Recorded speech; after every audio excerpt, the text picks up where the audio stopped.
All right, game week 38, here we go. The beautiful chaos. Goals galore every single season. Every point matters. Your mini league is about to be won or lost. Don't be that person who underestimates it and throws it away. 3 situations covered. Are you leading by 15, 20 points? Are you neck to neck? Or are you chasing by 15, 20 points? Whatever your situation is, I've got you covered. No noise, no complicated stats, just exactly what you need to do.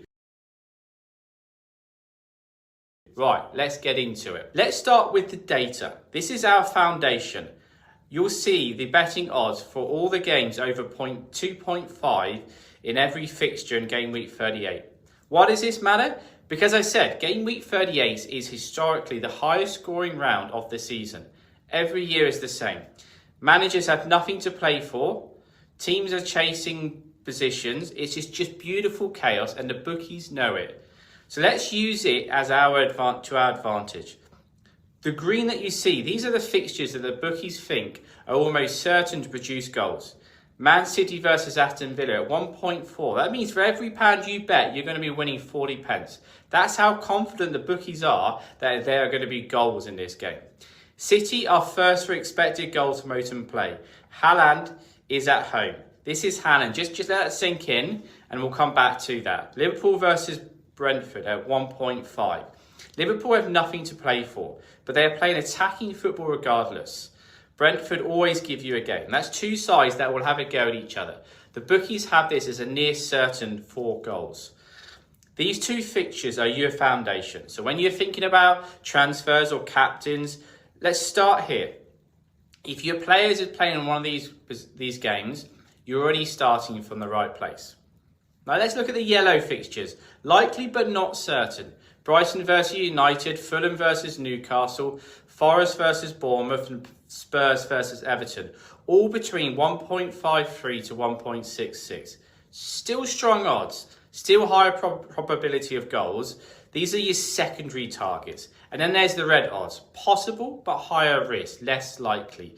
They're odds between 1.66 to 1.75. They're like the West Ham, Sunderland, Crystal Palace, and Burnley games.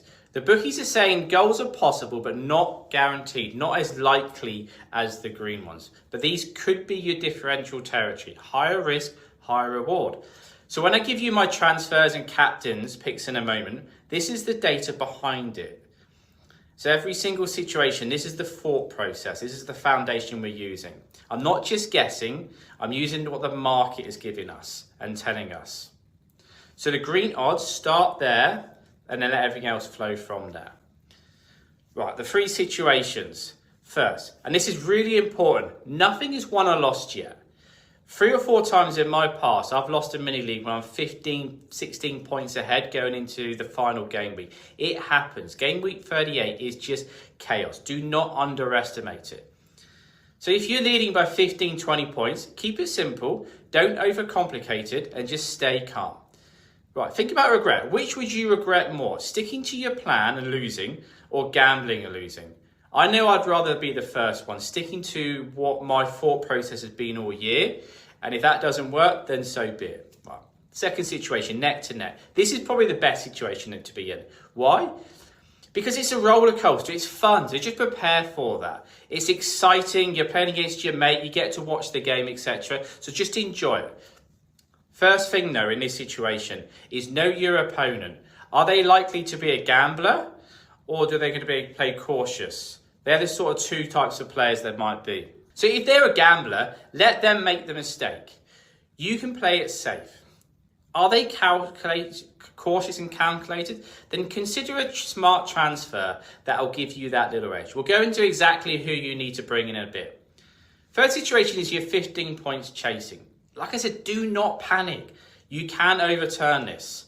It happens every season. You just need an edge. You don't need a miracle, you just need the edge. You need to captain someone that they don't have. Transfer a player in that they don't have.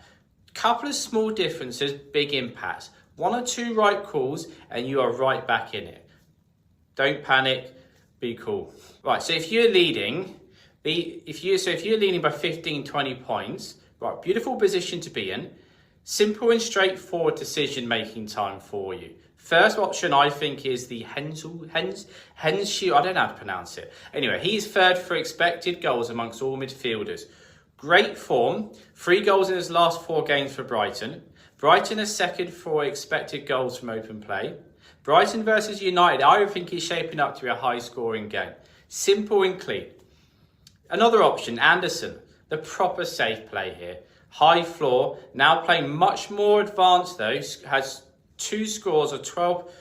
Twice he scored 12 points in his last 2 games. He is fourth for expected goals and assists combined for all midfielders over the last 6 games. This is his last dance potentially before a summer move to a bigger club, and then he's got the World Cup selection. So if you're a boring kind of manager who wants to keep it simple and safe, that is where you go. Third option, Ryan from Bournemouth. Now he's one of the most informed players right now. 3 goals and assists in his last 4 games. 5th for expected goals and assists amongst all the midfielders over the last 6 games. Bournemouth are an attacking side and will want to finish the season on a high for their manager. Now he's got a huge ceiling pick. So remember, if you're 15 to 20 points ahead, your job is to not screw it up. You don't need to win by more. Looking at those 3 options, I think Anderson is the safe pick. So if you're 15, 20 points ahead, my recommendation is go Anderson. Keep it simple and just get the job done. So now it's the cliffhanger. You're 5 to 10 points either way. You just need an edge. You don't need a gamble. Here's who can give you that. Let's look at the options. First option, Szoboszlai. I think that's how you pronounce it. 2 goals in his last 3 games. He is having this season of his life. He is absolutely on fire this year. Second for expected goal and assist combined against all midfielders over the last 6 games. Liverpool want to finish on a high with attacking football in front of their home fans. It's a home game. And this guy will want to cap off an incredible year in style. Other managers are unlikely to go there. Second option, Anderson. Well, for all the reasons I've mentioned before, if your opponent is a gambler, they won't go here. So this is a safe, boring pick. And it just might be the small difference that wins you the mini-league. Third option, Mbeumo. Now, I know it's a surprising pick. He hasn't been great over the last 4, 5, 6 games. But the last game, he was on fire. And he could easily have got a hat-trick. Missed a couple of open chances, I think it was. And now he is first for expected goals amongst all midfielders. United is scoring goals for fun right now. 3 against Forest and 3 against Liverpool in their last 3 games. He played up front as well. Now, the only question here is whether he starts. So just be aware, this carries some risk. Get ready. Yeah, carry some risk. So if you're in this situation, get ready for the emotions. This is what FPL is all about. Third situation, you're chasing. You're 15 to 20 points behind. Do not panic. But you need to be smart here. You need players your opponent doesn't have. And you need them to explode. Like, first option, Salah. He is the king of FPL. Forget all logic and just enjoy it. This is a pure heart over head. It's not logical. But it's a fairy tale ending. So why not? Have fun. Give it a go. If you want a more logical option, look at the second option, Bowen. West Ham's main threat on penalties and hugely motivated. He has had a great season. He will want to finish on a high. A bit like Anderson, he's looking for a summer move and the World Cup selection. So the third option, I think, is Tavernier. Bournemouth are third for expected goals in open play. And he's fourth for expected goals amongst all midfielders. Bournemouth are an attacking side and will want to send their manager off on a high, as I mentioned. So why not roll the dice if you want to gamble? If you're chasing, so try and pick a transfer your opponent won't make, a captain they won't go for. These 3 give you exactly that. Let's talk about captains. This is really where your mini league might be won or lost. These options are depending on your situation. If you're winning, Haaland. Simple, 4 goals and assists in his last 4 games. City are first for expected goals from open play. He is at home to Villa. It's a green fixture, remember, for the data point of 2.5. It has got to be Haaland. End of conversation. Keep it simple. If you're in a cliffhanger, I think Henshield, whatever his name is, I think he's a bit of a cheeky differential that might just give you that edge. Brighton versus United, I think, is set up for a high-scoring game. And he's at 1% ownership, so your opponent is almost likely doesn't have him. If you're chasing, Salah. If you're chasing, it's got to be Salah. Live the dream, the fairy tale ending. The FBL King signing off with a massive haul. Back it, enjoy it. So that's 3 situations, 3 captains. Now know your position and make the right call. Good luck with that. That's it, guys. Drop your comments or your situation in the comments, and I'll give you some feedback, whether it's your transfers, your captain, or whatever. Drop a comment and I'll reply.